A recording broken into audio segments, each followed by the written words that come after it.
आरती, मैं बस शांति से काम करना चाहता हूँ। अगर तुम हर रोज मुझे घर की परेशानी बताओगी तो मैं काम कैसे कर पाऊंगा? कुछ चीजों को तुम खुद भी सुलझाया करो। तुम कोई बच्ची नहीं, एक बच्चे की माँ हो। आए दिन कोई ना कोई परेशानी लेकर बैठ जाती हो। अरे हर घर में सास बहू के बीच में कुछ ना कुछ होता ही है। ये कौन सी नई बात है? ऋषभ अपनी पत्नी आरती से फोन पर कहता है।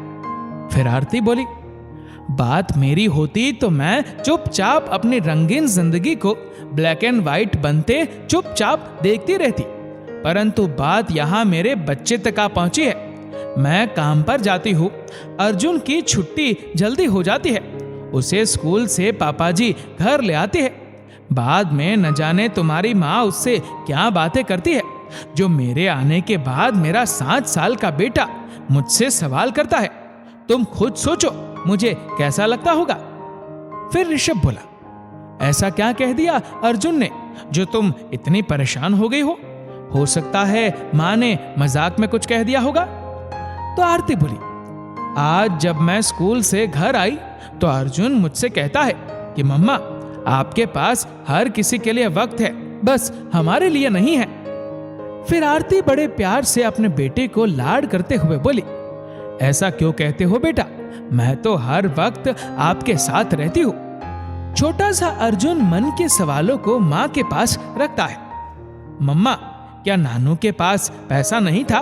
क्या आप पापा से प्यार नहीं करती? यहाँ दादी के पास बहुत सारे पैसे हैं, इसीलिए आपने पापा से शादी की।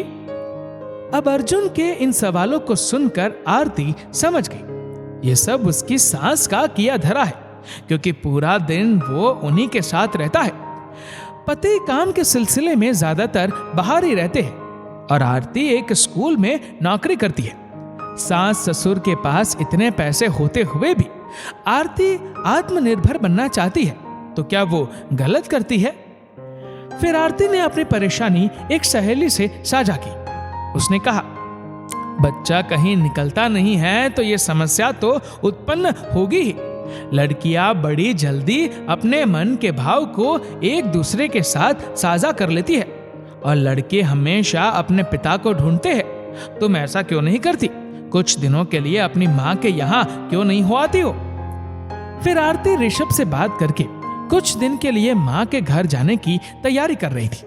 तभी उसकी सास आकर बोली, बहू, तुम्हारे पाँव तो एक जगह टिकते ही नहीं है। शादी के बाद लड़की ससुराल में मर्यादा के साथ रहती है, मायके की वो मेहमान होती है। तुम तो मायके की डेहरी छोड़ती ही नहीं हो।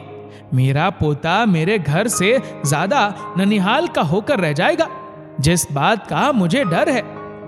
तो छोटा सा अर्जुन बोला, मम्मा, दादी बोलती है आप हम लोगों से ज्यादा नाना नानी से प्यार करती है, यहाँ से ज्यादा आपको वहां की चिंता होती है, ऐसा क्यों? आरती आश्चर्य भरी नजरों से कभी अर्जुन को तो कभी अपनी सास की ओर देखती है। तभी आरती के ससुर किशोर बाबू आकर बोले, अरे तुम्हारी दादी तो पूरे दिन सास बहू का सीरियल देखकर ऐसी हो गई है, तुम्हें भी क्या उनके जैसा बनना है? चलो चलो, सामान गाड़ी में रख दिया है, नानी के घर घूम कर आओ। अर्जुन के जाने के बाद आरती अपनी सास से बोली, ये आपने क्या कर दिया मम्मी जी? मान मर्यादा का हवाला देकर आप अपने ही पोते को बिगाड़ रही है। आप ये भूल रही है कि आप एक बच्चे के मन में उसकी माँ के प्रति घृणा नहीं, बल्कि उसके भविष्य से खिलवाड़ कर रही है। मैं आपके भरोसे उसे आपके साथ छोड़कर अपना काम करती, परंतु आपने तो उस भरोसे को तार तार कर दिया। तो सास ने कहा, मैं कौन सा उसके पास बैठकर ये सब कहानियां कहती हूँ? ये क्या समझता नहीं है? तुम्हारा एक पैर मायके में रहता है और दूसरा पैर यहाँ रहता है। तुम बच्चे को समय नहीं देती हो, पूरे दिन अपने काम में लगी रहती हो, तो ये सब तो सुनना ही पड़ेगा। फिर आरती ने सोचा, इस वक्त इनसे बात करने से कोई फायदा नहीं होगा। वह चुपचाप वहां से जाकर गाड़ी में बैठी। तभी किशोर बाबू बोले, बहू, मैं तुम्हारी सास से बात करूंगा, तुम अर्जुन से बात करो। वो अभी कच्ची मिट्टी का है, तुम उसे समझाओगी तो वो समझ जाएगा। तुम यहाँ की चिंता मत करो, जाओ कुछ दिन होकर आओ। आरती बेटे को लेकर अपनी माँ के घर चली गई। ये पहली बार नहीं था, हर बार आरती को मर्यादा का हवाला देकर अपनी माँ के घर जाना पड़ता था। फिर आरती जब अपने मायके पहुंची तो आरती की माँ नीलिमा जी बोली, अरे वाह, हमारा छोटा सा अर्जुन आया है, कितने दिन हो गए। अर्जुन, तुम्हें नानी की याद नहीं आ रही थी? तो अर्जुन बोला, नानी, आपके घर में बड़ा टीवी नहीं है, खेलने के लिए खिलौने नहीं है, और यहाँ मुझे अपने खिलौने खुद ही उठाकर रखने पड़ते हैं। मेरी दादी के घर में मुझे ये सब दिक्कत नहीं होती है। फिर नीलिमा जी बच्चे की बात सुनकर अचंभित हो गई और बच्चे के हाथों में नया खिलौना देकर उसे उसके कमरे तक छोड़कर आई और आरती से बोली, इतना छोटा बच्चा ये कैसी बातें करता है, थोड़ा इस पर ध्यान दिया करो। मेघा की आंखों से आंसू आए। वो बोली, माँ, लगता है मैं एक अच्छी माँ नहीं बन पाऊंगी, तभी तो आज आप भी मुझे ही समझाने को कहती हो। फिर आरती ने सारी बात अपनी माँ को बताई तो नीलिमा जी बेटी को समझाते हुए बोली, बेटा, हर बार परिस्थिति से भागकर मायके आ जाना ये कोई सही बात नहीं है। ये घर भी तुम्हारा ही है। मैं मानती हूँ उन्हें ऐसी बातें बच्चे से नहीं करनी चाहिए, परंतु यहाँ आकर तुमने अर्जुन की बातों को सही साबित कर दिया। फिर आरती ने कहा, माँ, मैं इस मान मर्यादा के चक्कर में खुद को कहाँ ढूंढूं, मायके या ससुराल में? मैं यहाँ आना नहीं चाहती। परिस्थिति कुछ ऐसी हो जाती है कि मुझे अपने बच्चे को समझाने, उसके मन को बहलाने के लिए यहाँ आना ही पड़ता है। तो नीलिमा जी ने कहा, बच्चे का मन कच्ची मिट्टी का होता है, उसे गर्म ताप के साथ एक अच्छी सी सीख एक माँ ही देती है, तभी तो वो पक कर मीठा घड़ा बनता है। और ये तो हर घर की कहानी है। तुम्हें क्या लगता है तुम्हारी दादी तुम्हें कुछ नहीं कहती थी? तुम मुझसे आकर सवाल करती थी कि आप मेरे लिए छोटा भाई क्यों नहीं लाती है? आप अच्छी मम्मा नहीं है। मैं उन बातों को तुम्हें दूसरे तरीके से समझती थी, और देखो आज तुम एक समझदार बेटी और माँ हो। फिर आरती बोली, अगर ऋषभ यहाँ होते तो मुझे इतनी दिक्कत नहीं होती। तो नीलिमा जी ने कहा, क्यों? ऋषभ क्या काम धाम छोड़कर बच्चे को लेकर घर में रहते? आरती बोली, मुझे नौकरी छोड़कर अर्जुन को संभालने के लिए क्या घर में रहना चाहिए? माँ, हर बार मर्यादा का हवाला औरत को ही क्यों दिया जाता है? फिर नीलिमा जी बेटी से बोली, खुद को पहचानो, तुम एक शक्ति हो, तुम परिस्थितियों से डर कर भागो नहीं। ये माँ बनने का पहला पड़ाव है। अभी कितने ही उबर खाबर रास्ते आएंगे और तुम्हें उन सब को पार करना है। बस ये याद रखो कि तुम्हारी माँ सदा तुम्हारे साथ रहेगी। अगले दिन जब आरती नीलिमा जी के कपड़ों को तह लगा रही थी तो अर्जुन बोला, मम्मा, आप नानी का काम क्यों करती है? तो आरती ने बेटे को कहा, क्योंकि वो तुम्हारी नानी मेरी माँ है। फिर अर्जुन बोला, वहां भी आप दादी के कपड़ों को तह लगाती है, क्या दादी भी आपकी माँ है?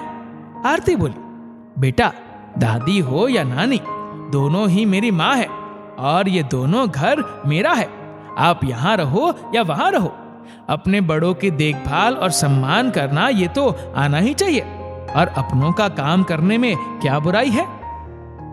2 दिन बाद ही आरती ने वापस जाने का फैसला किया। तो नीलिमा जी बोली, क्या बात है, इस बार तुम लोग बहुत जल्दी जा रहे हो? तो आरती अर्जुन की ओर देखकर बोली, माँ, अर्जुन और मुझे दादी के घर की याद आ रही है, इसलिए हम जा रहे हैं। फिर अर्जुन बोला, नानी, मम्मा के पास 2 माँ है, वैसे ही मेरे पास भी 2 घर है।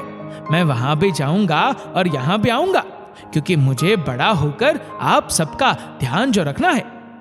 नीलिमा जी उसकी बातें सुनकर मुस्कुराने लगी और बेटी के सर पर हाथ रखकर बोली, अच्छे और बुरे की जानकारी एक माँ ही अपने बच्चे को देती है। सिखाने वाले चाहे कुछ भी सिखाए, पर जब माँ अच्छी सीख देती है तो बच्चा उसे जरूर ग्रहण करता है। और एक औरत को खुद को साबित करने की कोई जरूरत नहीं है। देखने वाले का नजरिया क्या देखता है, इससे उस औरत की पहचान नहीं बदलती है। इस बात को सदा याद रखना। जब आरती ससुराल पहुंची तो उसकी सास अपने पोते से बोली, क्या हुआ, नानी ने इस बार भगा दिया? तो अर्जुन बोला, दादी, मम्मा को आपकी याद आ रही थी, इसलिए मम्मा मुझे ले आई, क्योंकि मम्मा सबसे प्यार करती है और मेरी मम्मा दुनिया की बेस्ट मम्मा है। अब आरती के चेहरे पर संतोष के भाव थे। उसे लगा कि माँ सही कहती थी, अभी देर नहीं हुई, वो अपने बच्चे और अपने काम दोनों को संभाल सकती है। अब उसे खुद को ढूंढने के लिए यहाँ वहां भटकना नहीं पड़ेगा, वो खुद के अंदर ही छिपी है। दोस्तों, ये कैसी मानसिकता है कि हर बार मान मर्यादा का हवाला देकर औरत को चुप करवा दिया जाता है। क्या परिस्थिति बदलने के बाद घर और बाहर हर जगह की मर्यादा का बोझ एक औरत ही उठाती रहेगी? इस वीडियो को लेकर आपकी क्या राय है, नीचे कमेंट करके जरूर बताएगा। और अगर आपको वीडियो अच्छा लगा हो तो इस वीडियो को लाइक करेगा, शेयर करेगा ज्यादा से ज्यादा लोगों तक, और ऐसे ही और भी इंस्पिरेशनल वीडियोस के लिए सब्सक्राइब करें हमारे यूट्यूब चैनल को और फेसबुक पर फॉलो करें हमारे पेज को। धन्यवाद।